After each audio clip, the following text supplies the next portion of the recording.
Pemirsa, Kementerian Keuangan memastikan menunda implementasi rencana pengenaan cukai bagi minuman berpemanis dalam kemasan di tahun ini. Dengan demikian, pemerintah akan kehilangan potensi pendapatan sebesar 3,8 triliun rupiah yang berasal dari target penerimaan cukai minuman berpemanis dalam kemasan di tahun 2025 ini. Kementerian Keuangan kembali batal menerapkan cukai minuman berpemanis dalam kemasan atau MBDK pada tahun ini. Pembatalan tersebut dipastikan meski target penerimaannya sudah termaktub dalam anggaran pendapatan dan belanja negara tahun 2025. Direktur Jenderal Bea dan Cukai Kementerian Keuangan Jaka Budi Utama menyampaikan kepastian pembatalan pengenaan cukai MBDK dalam konferensi pers APBN Kita edisi Juni 2025 baru-baru ini. Meski demikian, Jaka tidak memperinci alasan rencana pemberlakuan cukai MBDK kembali batal diimplementasikan pada semester 2 di tahun ini. Namun Kementerian Keuangan mengatakan tetap melihat peluang penerapan cukai MBDK di tahun-tahun mendatang. Terkait dengan pemberlakuan MBDK sampai dengan saat ini, mungkin itu sampai dengan rencana tahun 2025, sementara tidak akan diterapkan. Mungkin ke depannya mungkin akan diterapkan. Berarti bagaimana cara menutupi? Ya tentunya dengan komponen-komponen penerimaan yang dibebankan kepada bea cukai, tentunya saya mohon doanya dari para awak media bahwa bea cukai bisa memenuhi target yang dicapai oleh bea cukai. Demikian. Dengan pembatalan implementasi pengenaan cukai MBDK, maka pemerintah akan kehilangan potensi penerimaan sebesar 3,8 triliun rupiah. Di mana angka tersebut merupakan target awal penerimaan cukai MBDK dalam APBN 2025. Jakarta, Raharjo Patmo, IDX Channel. Ya, pemirsa, untuk membahas tema kita kali ini, cukai minuman berpemanis batal berlaku di tahun 2025. Kita sudah tersambung melalui Zoom bersama dengan Bapak Triyono Priyosusilo, Ketua Umum Asosiasi Industri Minuman Ringan ASRIM. Ya, halo Pak Tri, apa kabar? Halo, selamat apa kabar? Baik sekali. Baik, terima kasih atas waktu yang disempatkan Pak Tri. Kemudian sudah bergabung juga ada Mas Fajri Akbar, pengamat pajak dari Center for Indonesia Taxation Analysis. Halo, Mas Fajri, apa kabar? Halo, apa kabar juga Mas? Senang bertemu kembali. Baik, terima kasih atas waktu yang disempatkan, dan sebelum membahas lebih jauh ini Pak Tri mungkin bisa mereview terkait dengan perkembangan industri minuman ringan sampai dengan saat ini. Apakah memang dampak pelemahan daya beli masyarakat ini juga dirasakan oleh industri minuman ringan, Pak? Ya, baik. Terima kasih kembali atas kesempatannya. Jadi memang terus terang dari sisi industri minuman ringan atau minuman siap saji itu memang merasakan dampaknya, dampak dari pelemahan daya beli masyarakat. Kalau kita melihat data di tahun 2023 pertumbuhan masih mencapai sekitar 3,1%, 2024 itu turun menjadi 1,2%. Nah bahkan di kuartal 1 tahun ini itu kita melihat pertumbuhan masih sudah minus, malah minus 1,3%. Jadi memang kita melihat ini adalah terkait terutamanya dengan daya beli masyarakat yang memang belum tumbuh, belum kembali, sehingga itu mengganggu kinerja industri minuman. Kita pahami bahwa produk-produk industri minuman ringan atau minuman siap saji ini adalah produk-produk yang sifatnya non-esensial.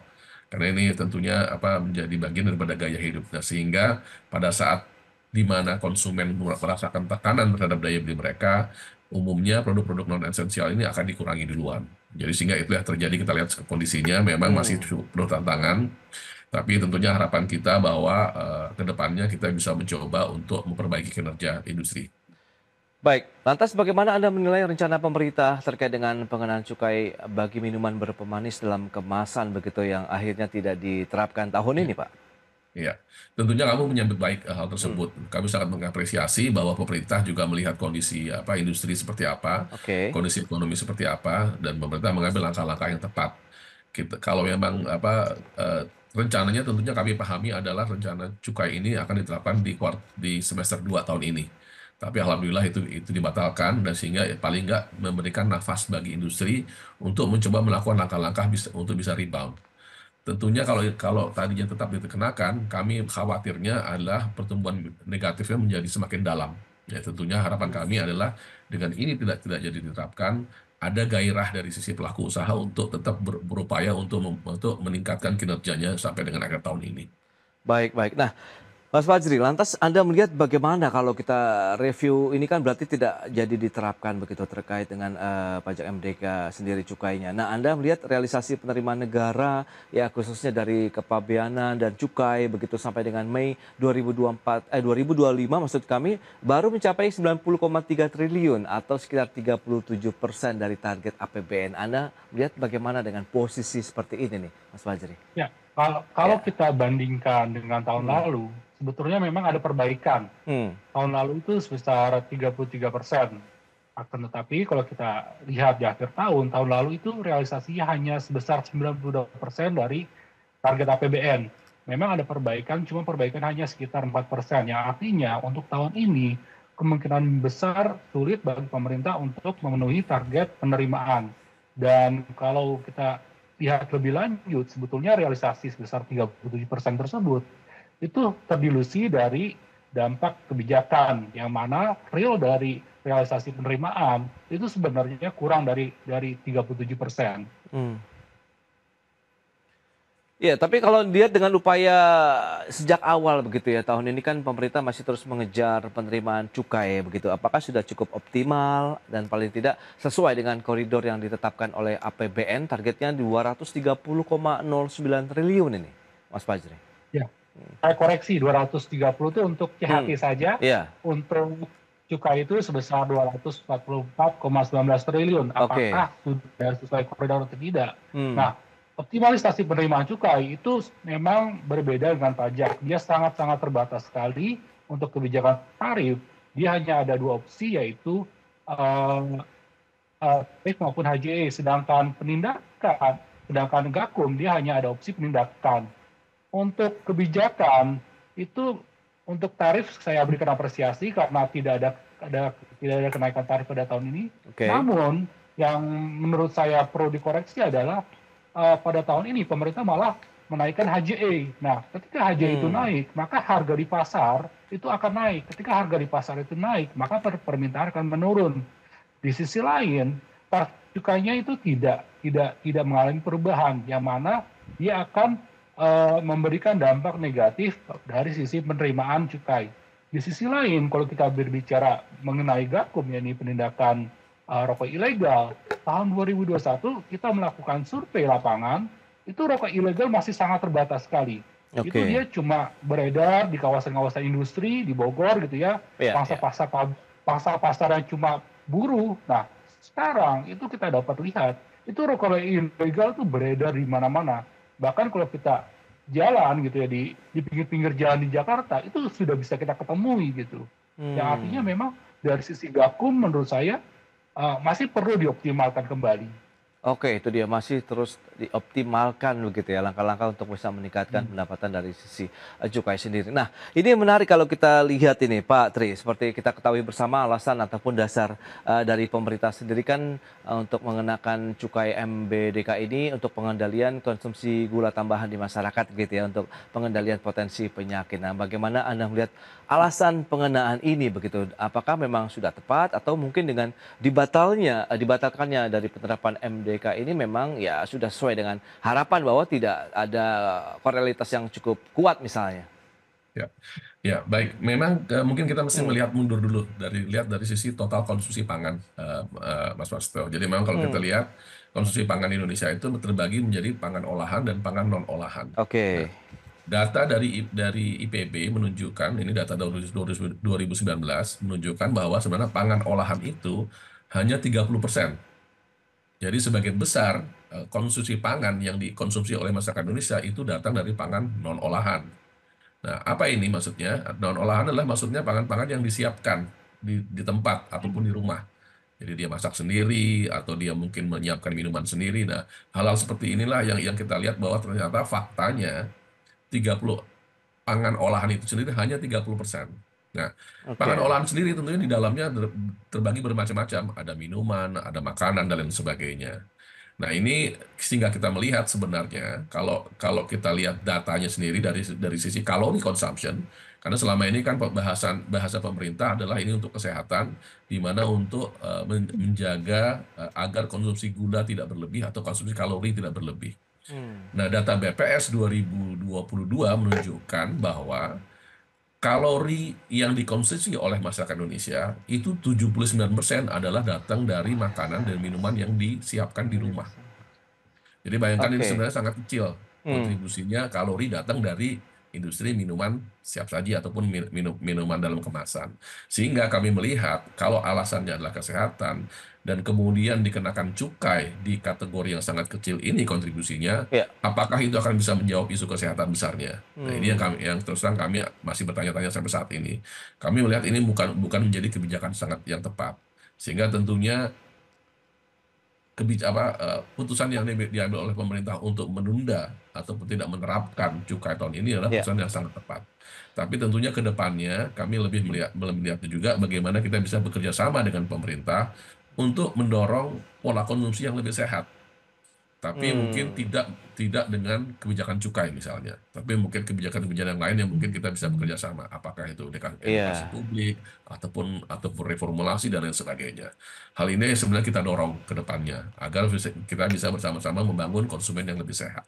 Oke, dan apakah upaya-upaya untuk tadi meningkatkan lagi berarti literasi, edukasi lagi kepada masyarakat ya terkait dengan konsumsi minuman berpemanis ini seperti apa? Kita akan bahas nanti di segmen berikutnya. Kita akan jeda dulu sebentar dan pemirsa tetaplah bersama kami.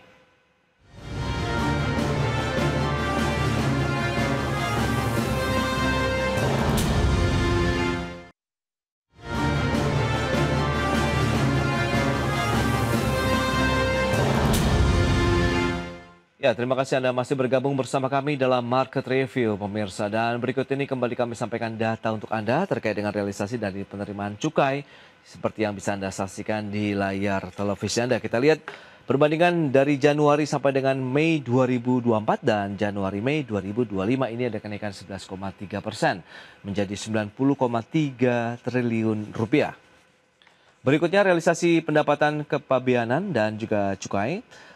Realisasinya Januari sampai dengan Mei 2025 itu ada 122,9 triliun, target APBN-nya adalah 301,6 triliun rupiah, sehingga pencapaian dari target sekitar 40,7%. Baik, kita lanjutkan kembali perbincangan bersama dengan Bapak Triyono Priyosusilo, kemudian Mas Fajri Akbar. Ya, dengan beberapa data tadi yang sudah disampaikan ini menarik Mas Fajri. Kalau Anda melihat potensi-potensi mana saja, kalau Anda lihat ini cukai masih bisa dioptimalkan sehingga bisa mendorong penerimaan negara juga di tahun 2025. Ya, seperti saya bilang bahwasanya untuk optimalisasi penerimaan cukai itu sangat-sangat terbatas. Kebijakan, untuk opsi kebijakan ada dua, tarif dan HJE. Sedangkan opsi ketiga adalah rokok ilegal. Namun rokok ilegal ini sebenarnya potensinya begitu besar. Tahun 2021 kita melakukan studi dengan asumsi rokok ilegal sebesar 5,9%, itu potensi penerimaannya sebesar 14 triliun. Sekarang mungkin kondisinya 3-4 kali lebih besar, yang artinya adalah ada potensi penerimaan sebesar 45 sampai 55 triliun kalau pengendalian rokok ilegal itu benar-benar dilakukan secara optimal oleh pemerintah. Yang artinya kalaupun pemerintah batal mengenakan cukai MBDK, seharusnya itu tidak menjadi masalah kalau mereka mampu melakukan pengendalian rokok ilegal begitu. Oke, itu dia beberapa poin yang masih bisa kita kejar. Nah, kalau kita bicara mengenai industri dari minuman ringan sendiri nih Pak Tri, apakah penundaan ini juga akan memberikan dampak positif bagi kinerja industri minuman ringan pada akhirnya, paling tidak sampai dengan akhir tahun, dan seberapa besar sih potensi kenaikannya kalau memang ini tidak jadi diterapkan atau paling tidak ditunda lah untuk tahun 2025 ini? Ya, baik. Memang kalau kita melihat tentunya ini memberikan nafas segar lah bagi industri. Tetapi memang terkait dengan kinerja sendiri kami masih konservatif, Mas. Terus terang karena kami melihat sebenarnya underlying-nya adalah daya beli masyarakat. Sepanjang daya beli masyarakat belum bisa diangkat, konsekuensinya adalah kinerja akan tetap kondisinya akan sulit. Sehingga kami pun tidak berani menargetkan agak terlalu tinggi. Kalau kita lihat kilas balik kuartal 1 tahun ini itu pertumbuhan itu minus, yaitu minus 1,4%. Ya. Sorry, 1,3%. Dan ini kita lihat adalah ini festive period ya, atau lebaran ya, sehingga lebaran itu juga kita rasakan ternyata lebaran tidak sebagus lebaran tahun lalu.